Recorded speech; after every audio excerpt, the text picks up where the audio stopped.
As we move into Holy Wednesday, the focus of this week shifts. The public moments begin to fade and the story turns more personal. In Matthew 26, Judas goes to the chief priests and asks, "What are you willing to give me if I hand him over to you?" And they offer him 30 pieces of silver. And from that point on, he begins looking for an opportunity to betray Jesus. And what makes that moment so significant isn't just what Judas does, it's who he is. See, he's not an outsider. He's not distant. He's been close to Jesus.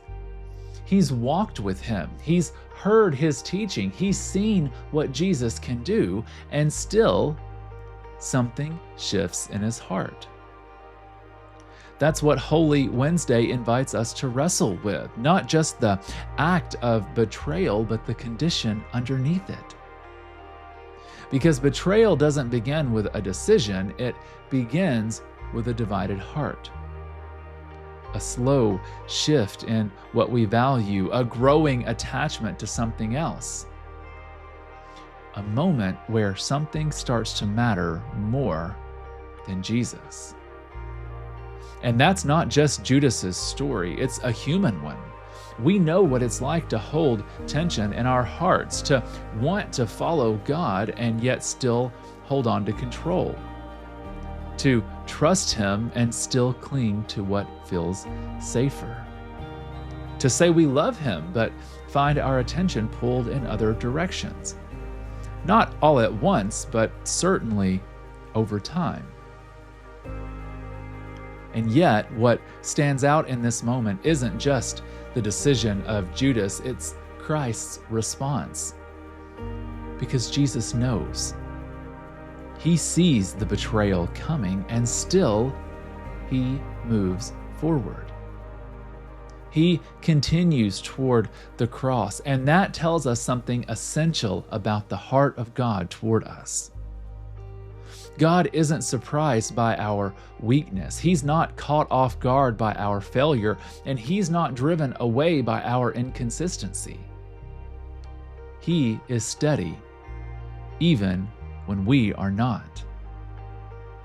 This is where the hope of Holy Wednesday becomes clear, because this day reminds us that the story of Holy Week isn't dependent upon human faithfulness. If it were, it would fall apart here. But instead, it moves forward because of God's faithfulness.